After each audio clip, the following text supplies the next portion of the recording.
नमस्कार बंधुरा नतून एक भिडियो निये आपनादेर सामने हाजिर हयेछि। आमादेर चैनेले नतून हये थाकले चैनेलटिके अवश्यई सबस्क्राइब करे पाशे थाका बेल आइकनटिके प्रेस करे नोटिफिकेशन अल करे राखबेन जाते आमादेर तैरि करा भिडियो बा पाठानो भिडियो सबार प्रथमे आपनार काछे पौঁছে जेते पारे एबं आमादेर फेसबुक पेज मुनमुन मंडलके फलो करे देबेन। छोलार डालेर डालमुट छोलार डालेरो हय मुगेर डालेरो हय। आज आपनादेर छोलार डाल दिए डालमुट करे देखाबो, एर डाल दिएও डालमुट करे आपनादेर देखाबो। এটা কিন্তু বাইরে কিনতে পাওয়া যায়, বাইরে না কিনে ঘরে বানিয়ে ফেলুন এরকম সুস্বাদু রেসিপি। এটা খেতে কিন্তু দারুণ লাগে।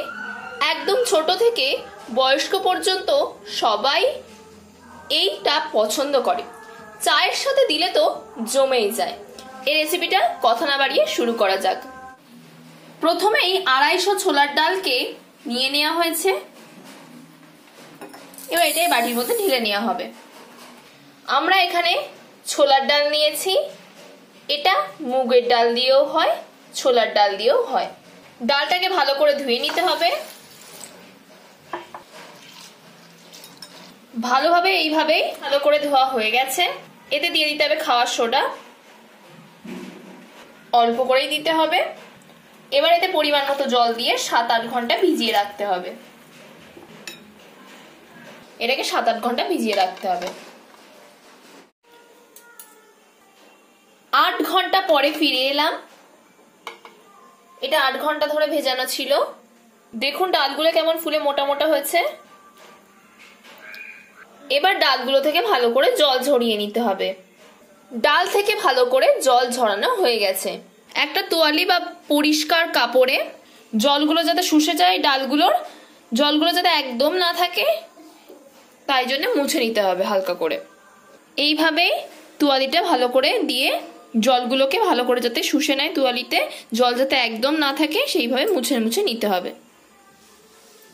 কিছুক্ষণ ডাল এইভাবে পাতিয়ে রেখে দিতে হবে। এইভাবেই ডালটা 5 মিনিটের জন্য তোয়ালিতে এইভাবে পাতিয়ে রাখা হয়েছিল। তোয়ালিতে জলটা টেনে নিয়েছে। এতে দিয়ে দিতে হবে ছোট চামচের 1/2 চামচ পরিমাণ লবণ, দিয়ে দিতে হবে পরিমাণ মতো হলুদ গুঁড়ো। এবারে ভালোভাবে এটাকে মেখে নিতে হবে। এতে দিয়ে দিতে হবে কাশ্মীরি লঙ্কা গুঁড়ো। আবার এটাকে ভালো করে মেখে নিতে হবে। গ্যাস অন করে কড়া গরম হতে বসিয়ে দেওয়া হয়েছে। এতে দিয়ে দিতে হবে সাদা তেল। তেলটা কিন্তু গরম হয়ে গেছে। এতে অল্প অল্প করে ডাল দিয়ে দিতে হবে।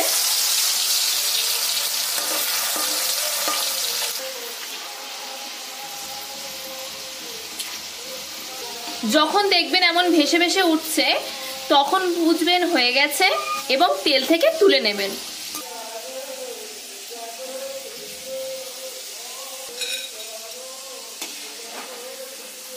এইভাবেই তুলে নিতে হবে।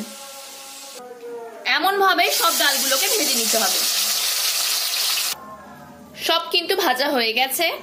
এদিকে চীনা বাদাম নিয়ে নেওয়া হয়েছে, এটাও তেলে ভেজে নিতে হবে। সব বাদামগুলো ভাজা হয়ে গেছে। এবার এগুলোকে তুলে নিতে হবে। তুলে সরাসরি ভাজা ডালের মধ্যে দিয়ে দেওয়া হচ্ছে।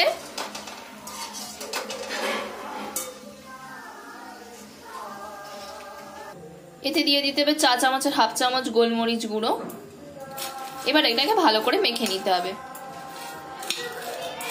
এটা কিন্তু হয়ে গেছে। আমাদের টিফিনে এটা হলে আর কোনো কথাই নেই। বাচ্চা থেকে বয়স্ক সবাই খুব পছন্দ করে।